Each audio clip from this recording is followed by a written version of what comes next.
Dead Art Studios Paint Chat, and today we're discussing perspective in painting.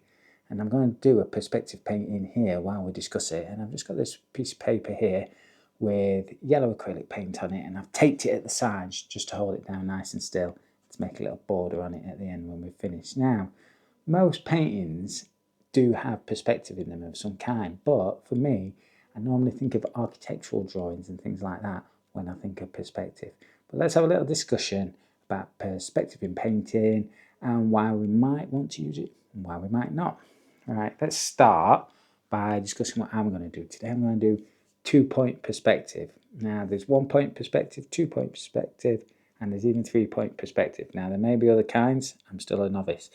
So in 1 point, that's sort of relevant to when you're in like a hallway or a room and you're looking and everything moves down to one single vanishing point off on the horizon. Whereas 2-point perspective might be when you're outside looking at a building, like you've gone around London, I don't know, and you're looking at the Shard on its corner, like a big building, and on the side it shoots off one way down to a vanishing point on the horizon, one side, and off on the other side down to a vanishing point down there. For me, that seems a bit more intuitive to start with for painting.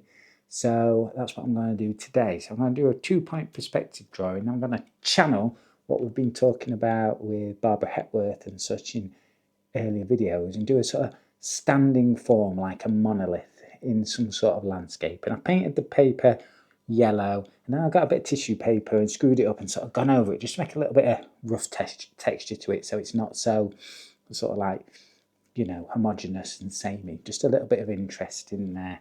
Now, not all paintings use perspective, so let's talk about the painters and the paintings that use perspective. While we do that, let's get a bit of black paint and start marking out our lines. So if it's a landscape, it's going to have some kind of perspective, or is it? A lot of Japanese and Eastern paintings worked on a sort of zero perspective idea, where if it was just further in the distance, it was just placed up higher in the drawing. And a lot of sort of medieval paintings and early medieval paintings sort of relied on that. And then we think of sort of more like Renaissance post from that, really, where perspective comes into it a bit more, and then painters like Vermeer, and then also I imagine Michelangelo and things like that. Anything where they're doing buildings or religious paintings in scenes and things are heading off into the distance, then they've got to use perspective. Now, modern artists do a bit of both. So Van Gogh, he is basically a modern artist, although it's quite a long time ago now. We're on contemporary art now, really, aren't we? So he, like his bedroom painting where there's the bed in the corner, that uses 1-point perspective, pushing off into a single vanishing point in the distance. And someone who used both would be Gustav Klimt. He started off as an academic style painter, and he would do portraits, which would definitely use a kind of perspective, and also buildings and things like that. But after the death of his brother, he sort of started with a much more modern and free style, and he went very much to the sort of more two-dimensional flat style paintings, you know, of his kiss and everything, but there's not really a discernible perspective in it. So, you know, as a painter, you may or may not want to use it. I think it's important to know about it. So for a perspective drawing in 2 points per perspective, we need a horizon line, and I'm just going to use black paint on this little knife blade. I'm going to make myself a horizon line. Now, it's not going to be uber straight because I haven't got a ruler, and I want it to have a slight style to it, but the principle is going to be that there's a horizon line that we can work from. And in this painting, what we'll do is we'll put all the lines and everything, the working out of it, into the painting and leaving there as a sort of monument and a discussion to what we're doing today, really. So, got a horizon line. Now, in 2 points perspective, you've got 2 vanishing points, because if you're looking at like the corner of something, it's going to get smaller as it goes that way, and it's going to get smaller as it goes that way, off in 2 directions. It's a bit mind-bending at first, especially if you think about mixing 1 point and 2 point perspective, and then 3 point where you've got one up in the top, because as you look up off into the sky, things get smaller that way as well. So it all gets a bit mind-boggling. So let's try and keep it simple. Let's make a little mark just off the paper in our case, on the tape, and there are vanishing points. And that's where everything's going to vanish to either side of our little standing form, our little monolith that we're going to make. Now that doesn't have to be directly in the middle, so let's, I don't know, let's put it about here, eh? And draw a line down like that. There we go.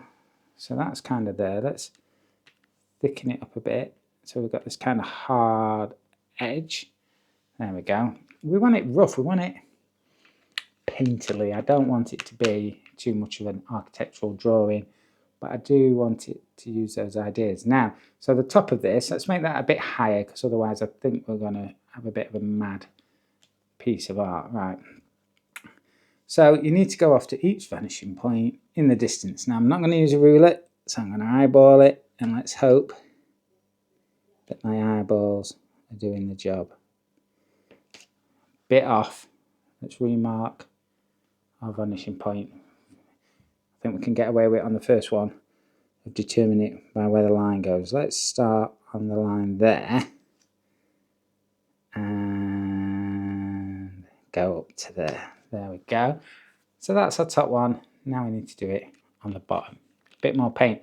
Now this time I do need to make sure that I get my vanishing point right. So actually I've made a mark there, but actually it touches a horizon there. So that's where it should be. So let's mark it down there and sort of look where we're heading off. Down here.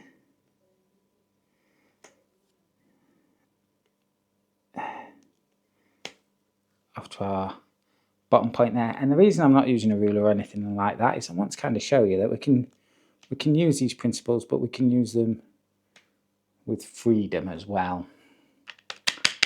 We don't have to get too caught up in making everything super straight. And it's good practice for the eye and the hand to have a look where all these things go. There we go. Right, so that's the first bit. So we've got the corner of the building, so now we kind of need some sides. Now if you're doing an architectural drawing, you'd rub out the bits of the lines where you don't want the building and etc. to be, or in our case the standing form. But we're going to leave ours in. So we're going to come down here, put in a side like that. There we go. And then we're going to do it on the other side as well. And we're just following the top and bottom of our perspective lines.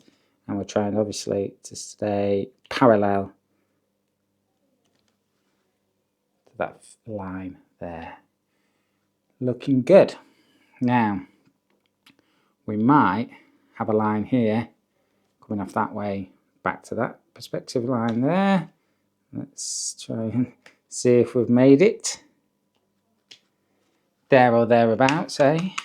There or thereabouts. And the same off of this one. This time let's have a look and come from the vanishing point itself. There we go, look. So that kind of marks on the bottom line. Now the top one, you could go that way and that way. I'm just going to leave that as if it's our the top of our form. And actually, as you start heading up, then you should probably take into account the third point of perspective, which would be a vanishing point in there as well. So if I start putting those inner lines on there, because the eye will perceive them as further back, it's going to look a bit odd.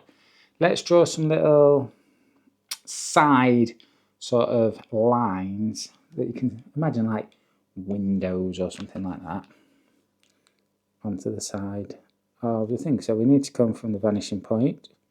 Let's do some more. And that's going to give us some areas where we can just put some different colours or something like that in. Missed that one a bit. Let's do that, look. And then bottom. So we could use a horizon there, but the horizon's not quite where it is it? So let's go further into here. So yeah, as well as 1 and 2 point and 3 point perspective, there are other techniques for creating depth in your painting, such as line weight and contrast. And there's some things that we'll probably have a look at as well at some point. But for now, we're just going to play with this. There we go. So that comes into there. And maybe one more on that side. And then maybe we'll pick one on the other side as well to do. There we go. And that's sort of there. Looking nice. So we can match this one here into the perspective lines about there. Like that. Let's cross it over there. And do it on the bottom as well. So look where our line is. We kind of meet it up. There we go. And then we'll do the same on the bottom. There we go. Kind of missed that one a bit. Let's correct it up to there. That one's a bit off, but we'll not worry. That one's quite a lot off. So let's correct it. There we go. I've got some chaos down there, but we'll live with the chaos. Let's wipe it off. So we have got some perspective, haven't we, there? And that's what we want. And with my painting as well, I want a bit of freedom. I'm happy to admit that I messed it up down at the bottom. That's fine. If you had oil paint, you could rub it off. If you had a pencil, you could definitely rub it off. I'm in a different territory where I'm a bit more permanent. So, let's think then. What would we have in our... Well, we'd have some colours blocking in our standing form. So let's find some. Let's have a look.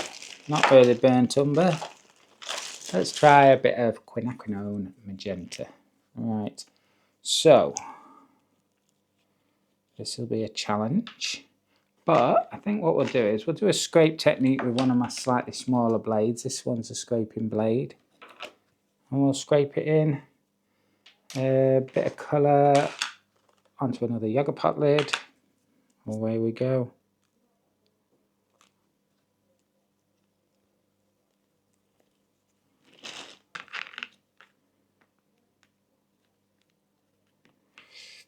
So it's probably still a bit wet. That's fine if we mix the colours. The yellow is dry. So when I scrape down, I need to follow the central line here down like that. There we go. Do the same on this side. Follow this line here as we pull down like that. That's nice. Let's do this one.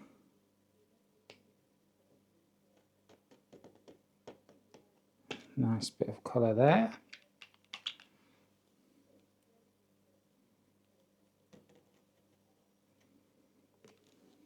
Nice bit of colour there.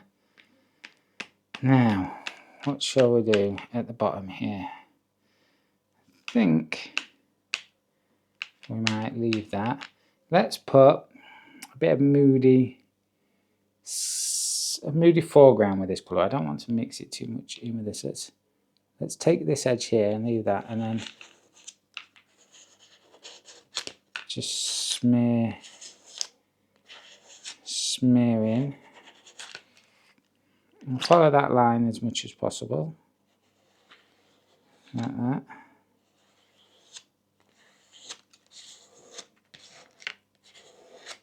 There we go.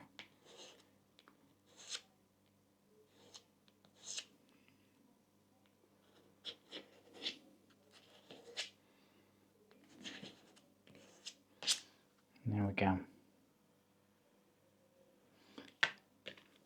Right, so I'm going to work a bit more on this, and then we'll have a look at it at the end, see what we've got.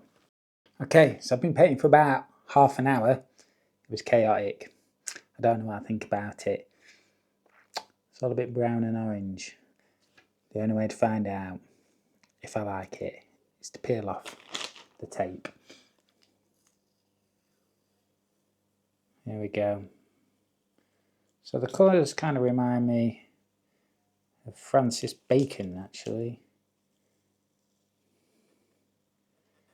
His crucifixion, figures at the base of the crucifixion one of his first works that he had at the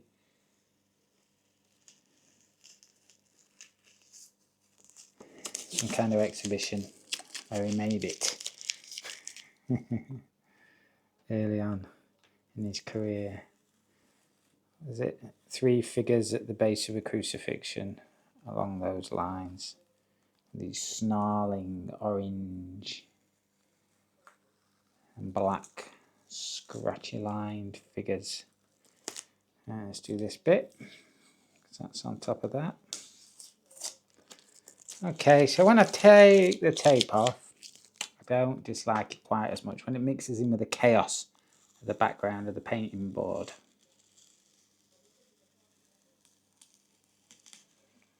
It looks, well, it just looks messier, doesn't it? So, no, I don't dislike it. We've still got the perspective in there, which is very much covered by paint. And for me, that's what I want. I want colour, I want emotion, or to emote in it. And I certainly enjoyed using the perspective principles, and I think I'm definitely going to use them again in the future. So join me for more videos. There we go. What do you think? Bed Out Studios, paint and chat. See you next time.